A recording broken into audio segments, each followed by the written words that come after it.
Okay, we'll get started on our lesson here.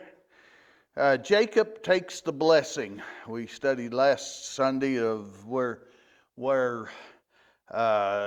Jacob made a bargain with Esau on the birthright, and now it's come the time for Jacob to get his blessing, to get that.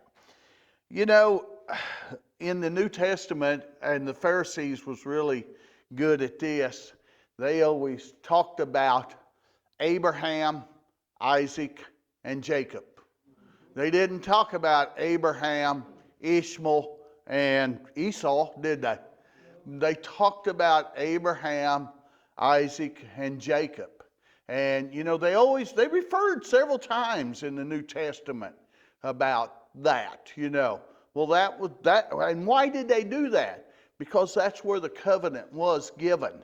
It was given to Abraham, and Abraham was to be handed down to each generation. But it had to go to certain particular ones that God chose. You know, we can look back and we can think, well, Abraham, knew, God showed him that it was to go to Isaac, not to Ishmael. Ishmael was the oldest one to remember, but it was to go to Isaac because he was the promised one. Then Isaac, okay? Jacob was born before, Esau was born before Jacob. So, it seemed like it should have went to Esau, but that wasn't in God's plan. God's plan was Jacob. Now, how Jacob got it, I think Jacob kind of wanted to help God along, and that's what happened. But if Jacob hadn't helped God along, somehow God would have got it to him anyway. I'm almost sure of that, because God has a plan. God's going to make sure that plan comes through. It's very important that we follow the plan that God has for us. And that's in our regular, everyday Christian living. We've got to stay tuned to God's plan and let God take care of it. Because if we try to help God out, we're going to get scolded. We're going to get punished for it. We're going to have to suffer consequences because of it. So it's best to just follow in God's plan, even though it don't look like it's coming at the right time, or it seems like God might need a little bit of help, or it seems like let's get it done right now, or let's wait a while. No, we need to follow God's plan. No matter what we think, we've got to follow God's plan. Let's go into this then. Jacob takes the blessing. The memory verse there is, by faith, Isaac blessed Jacob and Esau concerning things to come. This is found in Hebrews there. We're going to run into that verse. It's the last verse in our lesson there, and we'll expound on that then. The emphasis, I want to read the junior emphasis there. Jacob stole Esau's blessing through deceit and trickery. Esau lost the blessing because he sold his birthright. God intended Jacob to carry on the covenant. Jacob tried to manage it his way. Not God's way, but his way. Anxious to get the birthright, Well, who wouldn't be, anxious? But it was all in God's plan. Let God do it the way He planned to do it. We don't know how God planned to get the birthright to Jacob, but God knew good and well if He had a plan, and if Jacob hadn't helped God along, He would have still went to Jacob somehow. I don't know how it happened, but somehow I believe it would have. Jacob tried to manage it his way. We reap as we sow, and we're going to run into some reaping that Jacob had to do, and if not this lesson, then next lesson too, I think. By faith, God told Isaac what to say. You know, did Isaac know exactly what he was to say to the one that received the birthright? I don't think he did.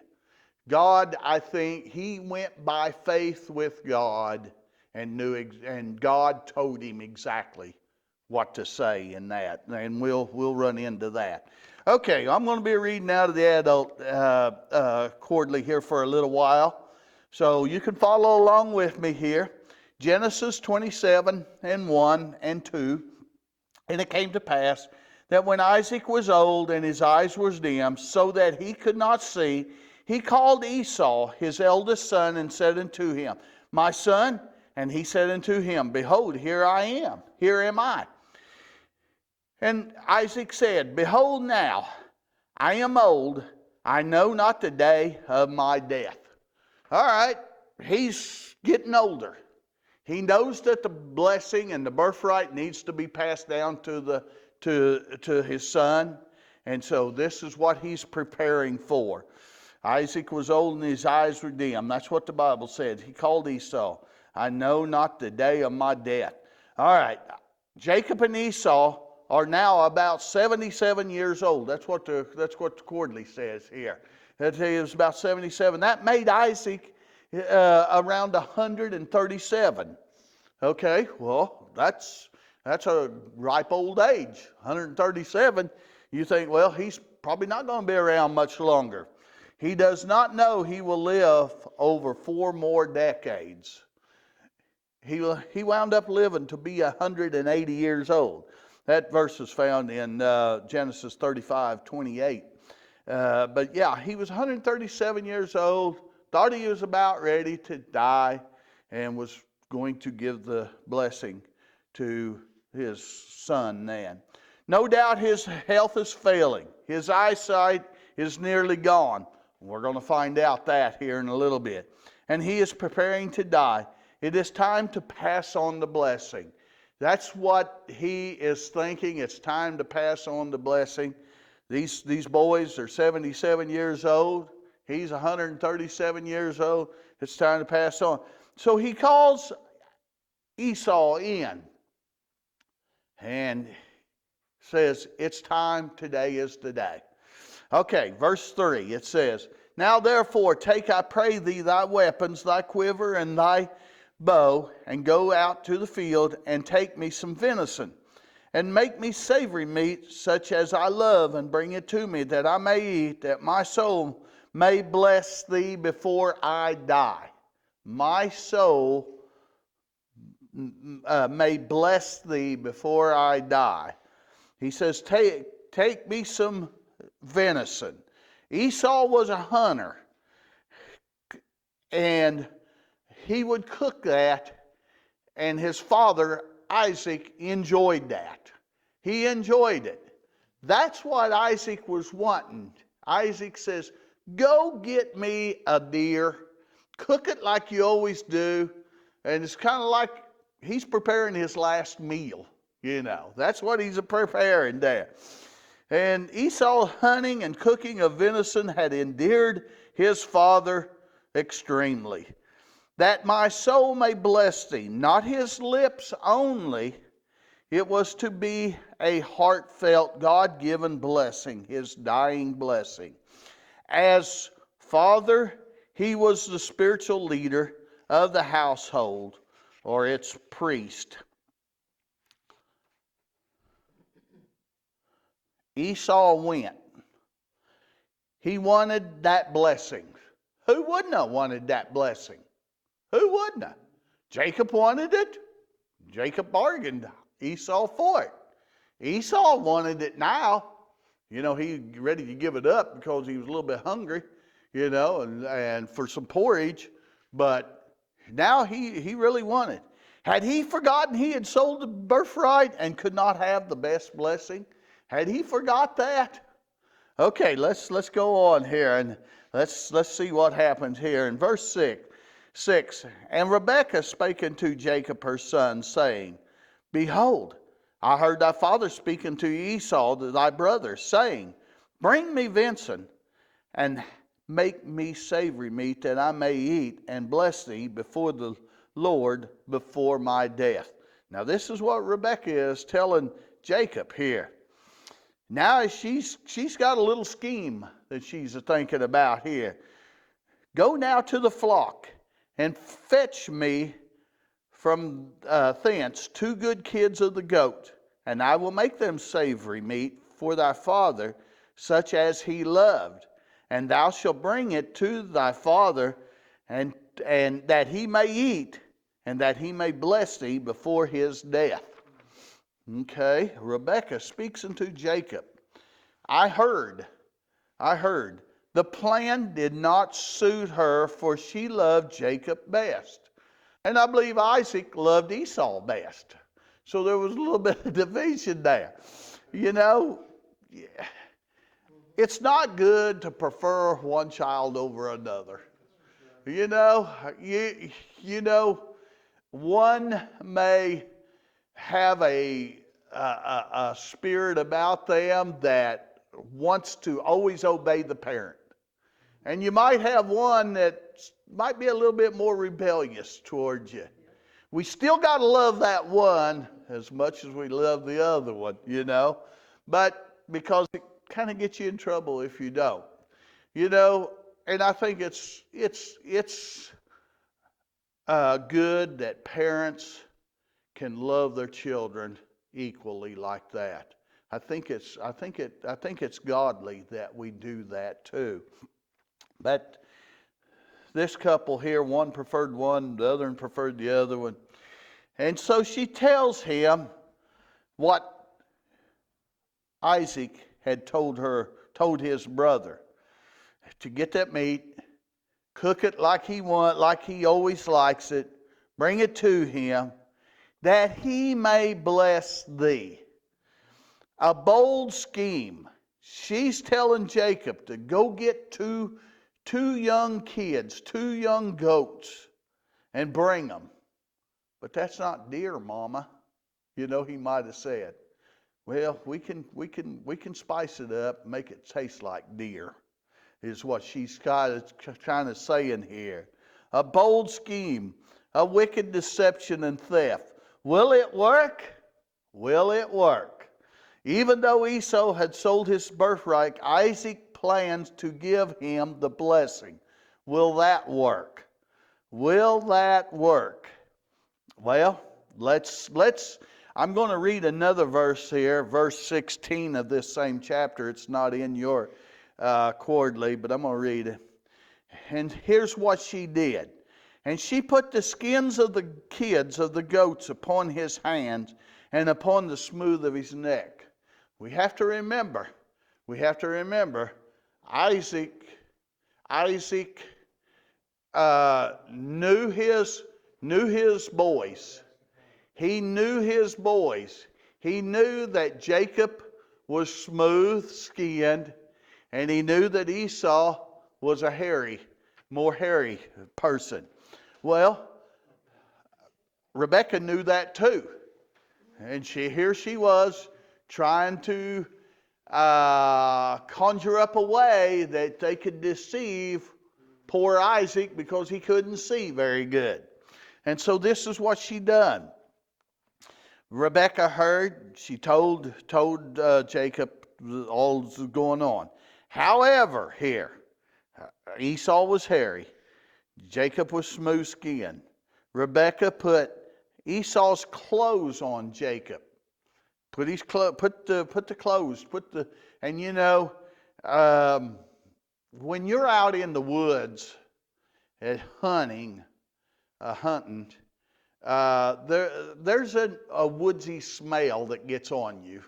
I know when I come in from hunting sometimes, a lot of times Paula would say, take them clothes off, you know, they didn't smell the best, and you know, looking for a wash machine's what you was looking for, but not always did it do, but a lot of times it did. It'd have that outdoorsy smell. Well, you know, if you're out cutting wood or something like that, which I do that, you know, you get that smell on your clothes. Well, that's what she had to do. She had to figure out in her mind that he couldn't come with a three-piece suit on for his father, because he'd probably get caught there.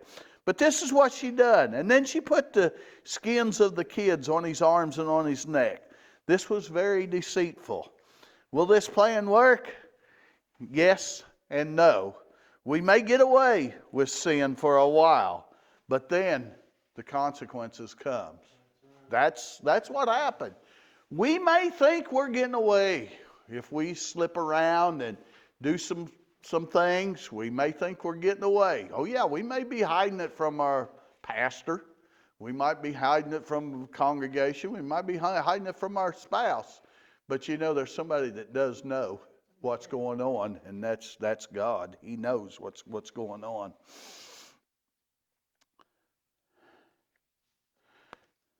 All right. We'll go to verse 19 now. Jacob said unto his father, I am Esau thy firstborn. I have done according as thou badest me. Arise, I pray thee, sit and eat of my venison, that thy soul may bless me. And he discerned him not, because his hands were hairy as his brother Esau's hands. So he blessed him. Look at that. Jacob said, I am Esau thy firstborn. He wasn't Esau his firstborn. Yeah, that's a lie. And I've done according. I now sit down and eat of the venison. It wasn't venison. It was goat. That's what it was. So he told another lie. You know, there was a little happening that happened with my grandchildren that was told to about my grandchildren. My youngest grandchild, no, it's not the youngest, he's second youngest. But he's, 4 years old? Isn't Rogan 4? Okay, Rogan's 4 years old, and it happened within the past year anyway, so between at least 3 and 4.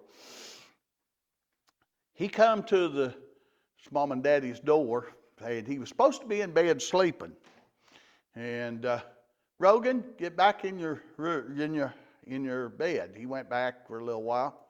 Then he came and he knocked on the door again. Rogan, if that's you, you're going to get in trouble because I told you to get back in bed. This is Beckett, his brother. That's what he told him. He said, this is Beckett. Well, you know, they could kind of tell. They could tell by the voice that it wasn't Beckett, that it was Rogan. But, you know, here he was, 3 to 4 years old, you know, figuring out a scheme like that, you know. He didn't want to get in trouble. Well, what if they opened the door? They could tell that wasn't Beckett, that they could tell it was Rogan. So, you know, his plan wasn't perfect, was it?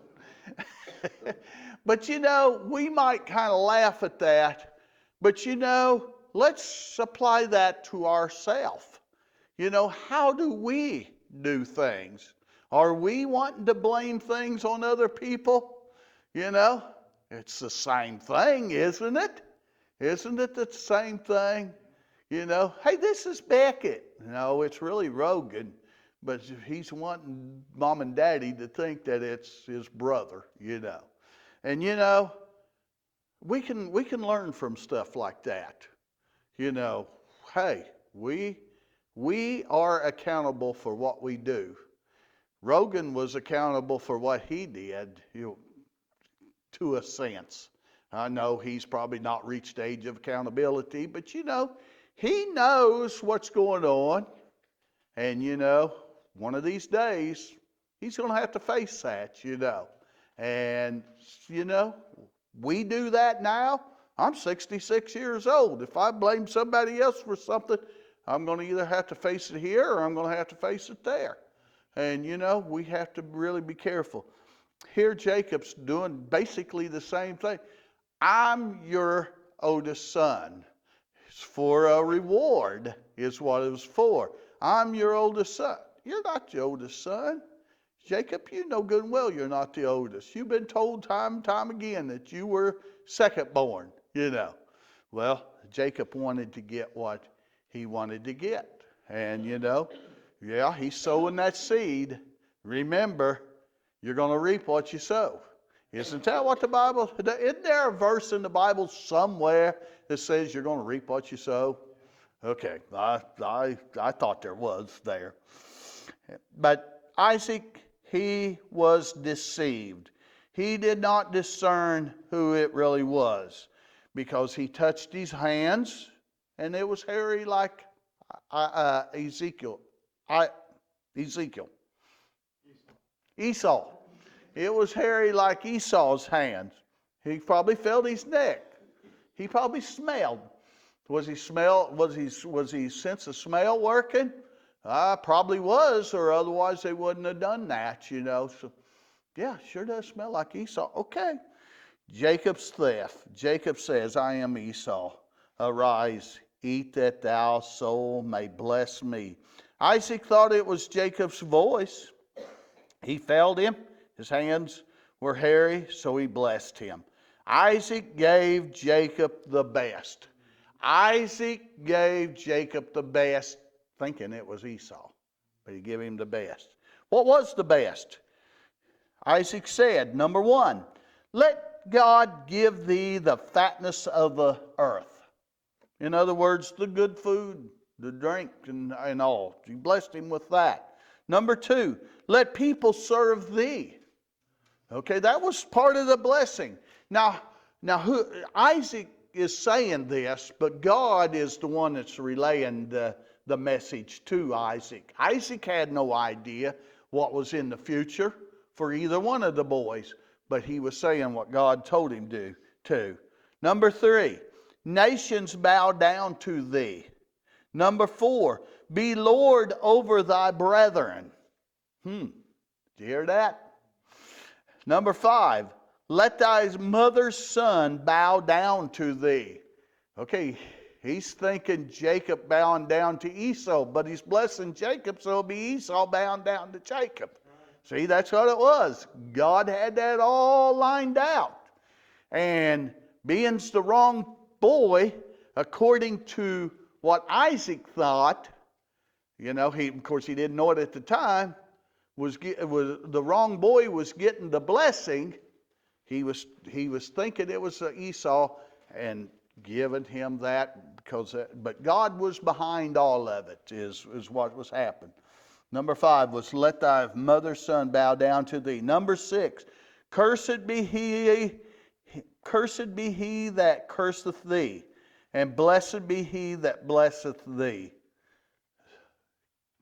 6 points here that was brought out in our lesson here. 6 points that were brought out that God wanted Jacob to receive. Esau would have received this blessing if he had not sold his birthright. Yeah. If he had not, but that had already been taken care of. Remember, you reap what you sow. He sold it. That's the sowing part. Now the reaping part is this here. Okay, let's go on then to Genesis 27 and 30. And it came to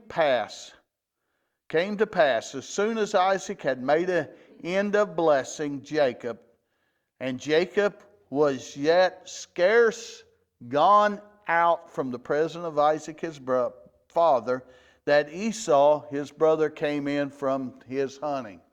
Wow, that was close, wasn't it? That was close. It's kind of like the fourth wise man, you know, as in that one scene where Joseph and Mary and the baby Jesus was walking out. They practically passed each other. It was almost that close, but yet he did not know that was the promised Messiah, the fourth wise man there in that. But you know, this is what happened here. Let's go ahead and read. Let's see. Did I read all? And Esau his brother came in from his hunting. Let's go ahead and read verse 34. And when Esau heard the words of his father, he cried with a great and exceeding bitter cry, and said unto his father, Bless me, even me also, O my father. Esau returns. Let's look at that. As soon as Jacob was gone, Esau came. It almost sounds like they met at the door, practically, you know. It was very close there. But Jacob was gone, and Esau come in. Isaac was surprised. Wouldn't that be a surprise? Well, who did I just bless? Who just got the blessing, you know?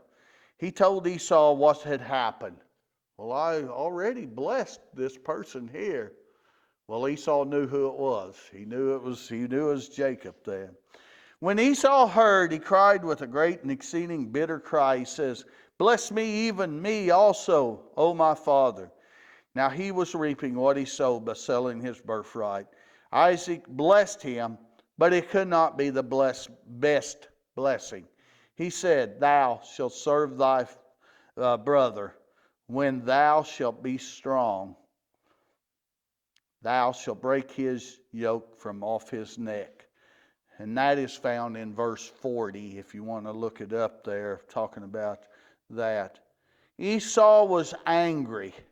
Esau was angry. Even though he knew he had sold his birthright, he was still thinking, well, Dad will bless me when the time comes, you know. Well, it didn't happen. And Esau's not very happy. He is very angry. He hated Jacob and planned to kill him. Therefore, Rebekah planned to send Jacob away.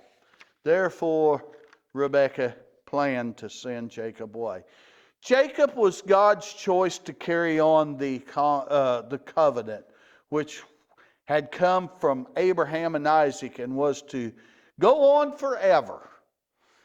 Did God choose him because he stole his blessing? No. Sin does not bring God's favor. Jacob was already chosen before he was born. God had said, then the elder shall serve the younger. That's found in Genesis 25:23. And the Lord said unto her, 2 nations are in thy womb. He's talking to Rebekah there. And 2 manner of people shall be separated from thy bowels. And the one people shall be stronger than the other people, and the elder shall serve the younger. Now that's what God told her. God already knew. That was before they was even born. And God knew that was going to happen.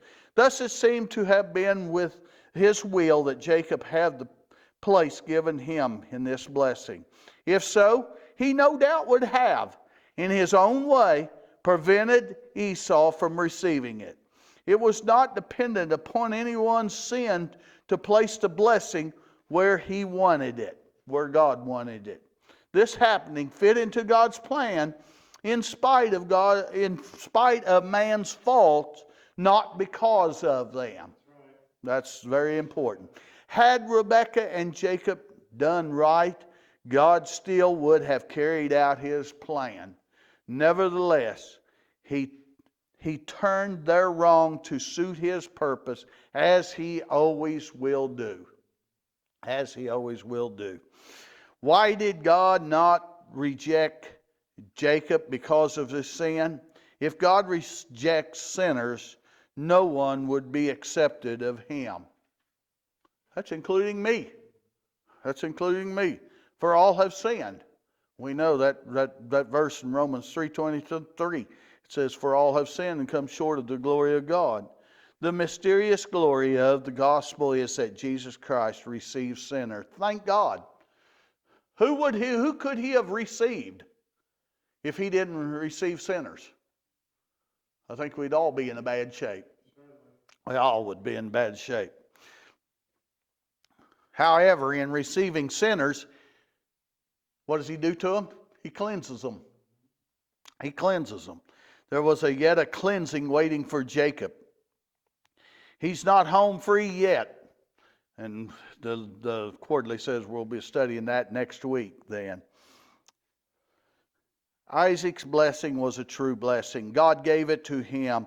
It was beyond Isaac's, it was beyond Isaac's power to make it. And that's what I wanted to kind of express. It was, Isaac was kind of being a prophet. Well, he was being a prophet for God to his child there, is what he was doing. Did Isaac know all that was going to happen? No. He's only telling what God, the all-knowing God, told him. And that's how he knew. That's how he knew that. After he gave it, it was beyond his power to change it. It was beyond his power to change that then.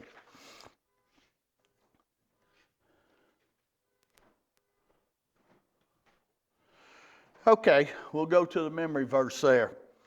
Hebrews 11:20. By faith Isaac blessed Jacob and Esau concerning things to come.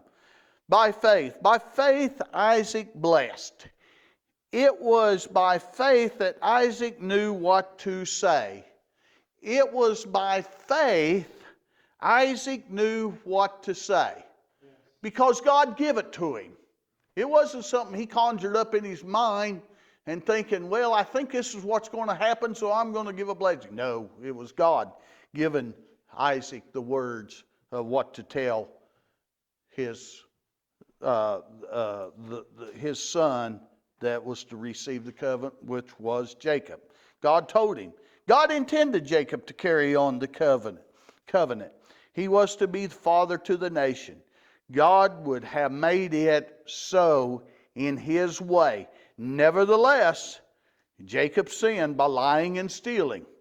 He needed to have his heart made clear. And it goes on and says in the next lesson, we will see how God did it. We will need to have our hearts made clean, and Jesus will do it if we let him come in to our hearts. Faith was the line in which Isaac brought the blessing from God. He did not know in his own mind what to say. He of himself could not tell what was to come in the future. And that's what I was stressing. He himself. Isaac was close to God, but he didn't know what was going to be in the future. God relayed the words at that time. At the particular time, he relayed the words, and he got done. Did you notice? He got done in time. Because, they just met pretty close, but he got done in time. We might say the nick of time, but it's in God's time. He could not tell what was to come in the future. Faith is not just courage to face difficulties. That's not what faith is. Faith is not the courage to face difficulties. Faith is not just imagination to envision a beautiful ending. That's not faith either. Faith is not just optimism to look on the bright side. Oh yeah, that's good, but that's not faith. My father always had a little saying, kinda, you might say that. When things go bad, we had a flat tire, we got to get that fixed. And boy, we could be out there baling hay, or we could be doing this, but we got to stop and fix this flat tire, And we think about that. And Dad, a lot of times would say, well, okay, this might be a little bit of a trial here, but it'll make us appreciate when things does go good. Or if we're sick, well, it makes us appreciate, and I've said this several times the last couple of weeks, it makes us appreciate when we have good health, and it does. It does. But that's not faith, That's just looking on the bright side of things, and that's not faith. Faith is belief that reaches clear to God and makes contact with him. Through that contact, God told Isaac what to say. For that reason, the blessing was true. It was God's word, and it come to pass. And that's what faith really is. The faith is belief that reaches clear to God and makes contact with Him. That's what faith is. We might not see the results of it yet, but that's having faith when the time comes, having the faith there. I'm going to read one little saying here that was printed in the Junior Quarterly, and that'll be my last one. No truth can ever be proven false. Isn't that pretty simple? But no truth can ever be proven false. What God says is truth.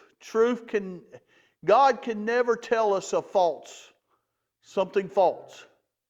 God does not joke with us. God does not pull tricks on us.